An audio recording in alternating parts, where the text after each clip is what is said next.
चौधरी साहब, तो ये आपकी काबीना में कुछ दो बातें सामने आई हैं।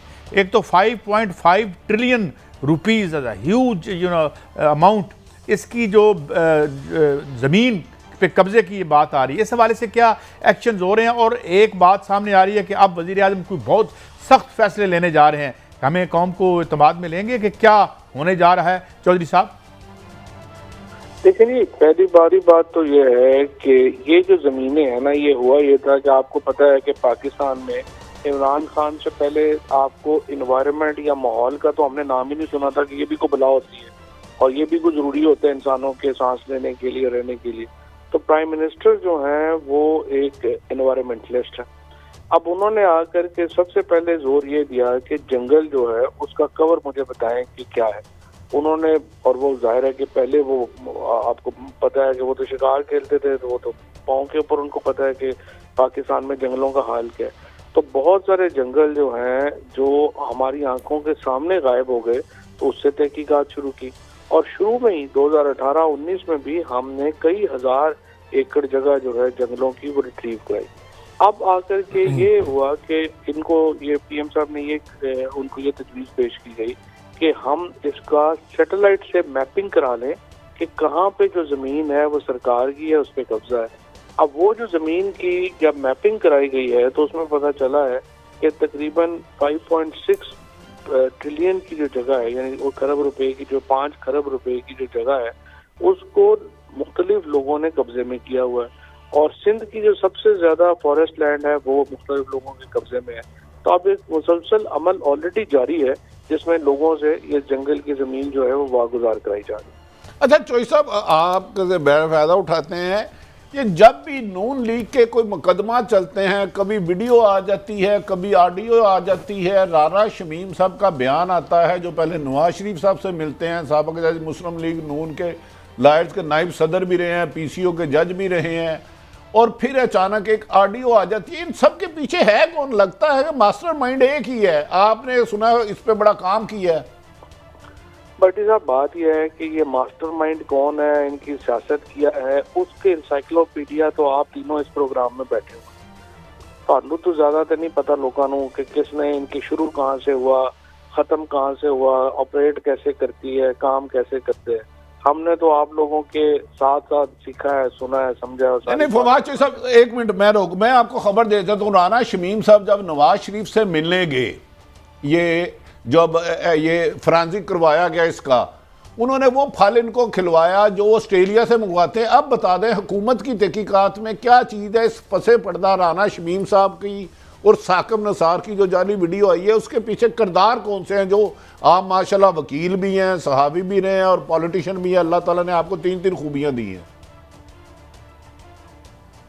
भट्टी साहब, बस यही आपने जो है वो जिस तरीके से बयान किया है और जिस तरीके से आपने ये बताया है सारा, ये देखें, जब भी ये केसेस आए हैं आपने इसके ऊपर अगर छोटी सी आपकी टीम की एक डॉक्यूमेंट्री बना देना जी, तो बड़ा फायदा हो जाएगा कि जब भी तारीख आई है उससे पहले क्या हुआ।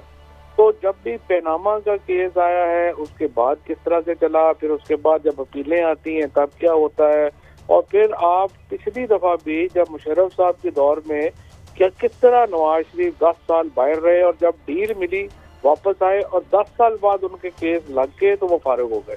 तो ये अपने मुकदमात चूंकि अब इनके आखिरी फेज में है, मरियम नवाज को मालूम है कि इनकी अपील यहाँ पे जो के ऊपर जो है उसकी सिचुएशन का मरियम नवाज को अच्छी तरह अंदाजा है। तो ये कई शोबते अभी भी हुए हैं और मुझे ये लगता है कि तारीख से पहले कोई 1-2 शोबते और भी होंगे, वो भी हम देखेंगे जो हमारे सामने आएंगे। चौधरी साहब, मैं आपसे ये पूछना चाह रहा, आपने बिल्कुल सही कहा, ये अफराद की बात नहीं, इदारों की बात है। मतलब हमारे सी पैक के जो साबिक सरबराह थे बाजवा साहब, उन पर भी एक स्टोरी थी फैक्ट्स फोकस वालों ने, फिर ये हमारे साबिक चीफ जस्टिस है, उन पर भी ये स्टोरी दी है। तो ये आपकी जिम्मेदारी नहीं बनती, मगर मेरा सवाल बनता है कि हम लोग ये जो वेबसाइट है, छोटी मोटी है या बड़ी है, अमेरिका में या कहाँ पे है, हम इसके खिलाफ लीगल एक्शन क्यों नहीं ये लोग लेते कि भी हमें सच पता लगे कि आप बूट आके पाकिस्तान के अहम लोगों पे, अहम इदारों पे इल्ज़ाम लगा देते हैं और हम तरदीद कर देते हैं। You think it's fair? देखिए ना, बात यह है कि ये जब अदालतों में केस हो ना, तो एग्जीक्यूटिव हमेशा रिस्ट्रेन ये करती है कि हम खुद ना करें। जब केस सब जुडिस है, अदालत हुक्म करे तो हम हर करने के लिए तैयार हैं। लेकिन चूंकि केस सब जुडिस है, और अभी मैं आपको एक और भी बात बताऊं, ये जो स्टोरीज की जाती हैं इसका मतलब ही ये है कि असल मामले से तवज्जो हट जाए और लोग इधर लग जाए। अब ये अगर आप कमीशन बना दें और इस चक्कर में पड़ जाएं, ये देखें आप लोगों ने, आप तीनों ने बड़े करीब से पनामा पेपर को कवर भी किया हुआ है। अब ये आपको भी मालूम है कि एक शाकिब निसार साहब की जो वीडियो है या ऑडियो है, ये तो 3 चीफ जस्टिस इस दौर में गुजरे हैं, कुछ 16 जज गुजरे हैं, पार्लियामेंट, एक बंदे की जो ऑडियो है उसकी लीगल किस तरह से उसने इफेक्ट कैसे करना है केस को, ये तो दर्जनों जजेस ने इस केस को देखा है, उसको बात की है और ये आगे ट्रायल कोर्ट में केस गया है, तो इसकी कोई हैसियत नहीं। ये सिर्फ ये चाहते हैं कि मेरिट्स के ऊपर आप इस वक्त जो है तवज्जो हट जाए और इस तरफ चली जाए। नहीं, दुरुस्त फरमाया आपने दुरुस्त फरमाया, अपोजिशन का होगा, मगर मेरा कंसर्न ये नहीं है। मेरा सवाल आपसे ये है, क्या ये पाकिस्तानी लोगों का ये हक नहीं है कि उनको पता लगे कि इल्ज़ाम गलत है या सच है या झूठ है? आप तो उनकी पोजीशन ले रहे हैं ना, अपोजिशन चाह रही है एक क्योस पे लाना। आई एग्री विद यू, मगर मेरा ख्याल है ये पाकिस्तान के सिटीज़न का राइट है कि इस तरह के जो केसेट्स आ रही हैं, बयान हल्फी आ रहे हैं, इस तरह की चीज़ें जो इदारों और रियासत का एक इम्प्रेशन कमज़ोर कर रही है, उस पर क्लैरिटी होनी चाहिए। वो तो देखे ना, उसके ऊपर ये पहली दफा तो नहीं हुआ ना, नवाज शरीफ की तो हर चीज जल्दी साबित हुई है, कैलिबरी फोन से लेके अब तक। देखिए इतने बड़े माफियाज के खिलाफ कंक्लूजन करना एक खुद बहुत बड़ा चैलेंज है। अब ये जो एफिडेविट आ गया है या वीडियो आ गई है, मेरे ख्याल में बेस्ट तो ये होगा कि जो पनामा का केस है उसकी अपील जो है वो मंतकी इंजाम तक पहुंचे, उसके बाद फिर जो है वो इसकी तहकीकात जो है वो हो, ताकि वक्त जाया ना हो। और वो केस जो है वो असूली तौर के ऊपर डे टू डे चलना चाहिए। शहबाज शरीफ का केस डे टू, मुझे सिर्फ असल बात तो देखें, एक अगर आप लोग ये मेहरबानी करें ना कि हम, मैं ये कहता हूँ आप अपोजिशन की बात भी ना सुने, हुकूमत की बात भी ना सुने, सिर्फ लोगों को ये बता दें केस क्या है, एविडेंस क्या है और दलाइल क्या है। लोग खुद फैसला कर लेंगे कि ये केसेस में है क्या और चल कैसे।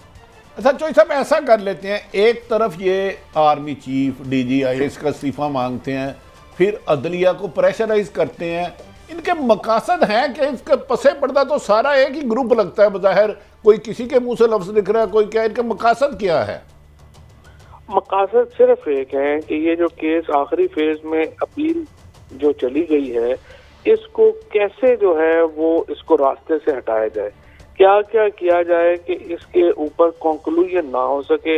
आप देखें नवाज शरीफ को वापस बुलाया गया, वो वापस नहीं आए, उनका केस अलहदा हुआ। अब मरियम नवाज का जो केस है वो अबेटमेंट का है, असल केस तो नवाज शरीफ के ऊपर है ना, इनके ऊपर तो अबेटमेंट का केस है, और वो अबेटमेंट का केस जो है उसकी जो अपील है उसको ये चाहते हैं कि उसका फैसला ना हो और इसको लंबा किया जा सके। और इसकी तमाम जो आप समझें कि जो इस वक्त साजिशें की जा रही हैं, फिल्में आ रही हैं, जजेस को प्रेशर में लाया जा रहा है, वो सिवाय उसके इसके अलावा कोई मकसद ही नहीं है कि इस केस को फैसले से दूर किया जाए।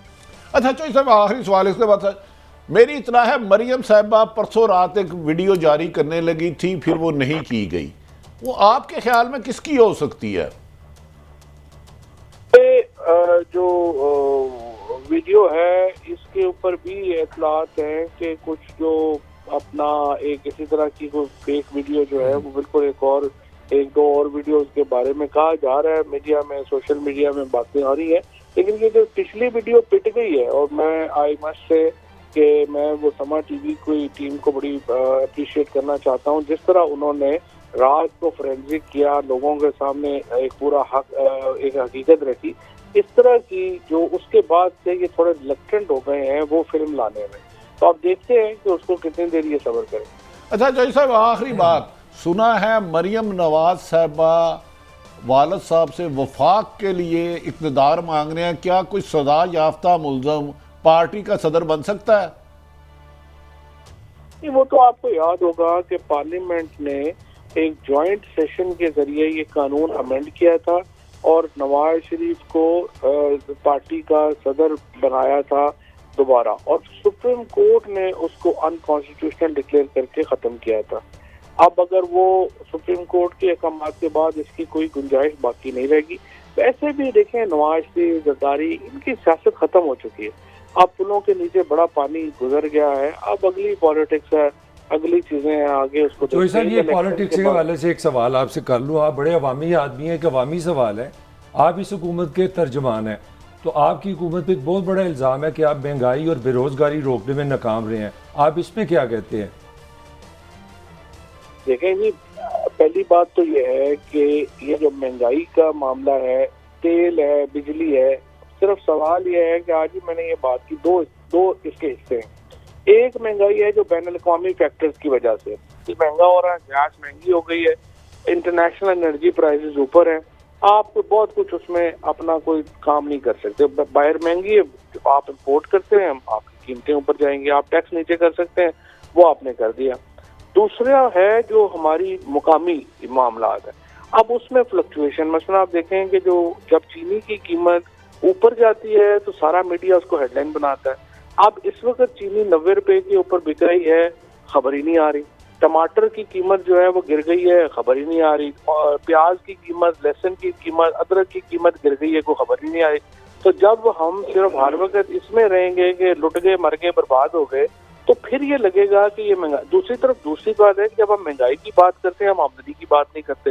एक जो तनख्वाहदार तबका है उसको तो मसला जरूर है, लेकिन हम कैसे इग्नोर कर सकते हैं कि 1100 अरब रुपया हमारी रूरल इकोनॉमी में गया है, ठेके सारे डबल हो गए हैं। वो गंदम की कीमत जो है वो 1200 से अब 2000 पे चली गई हुई है।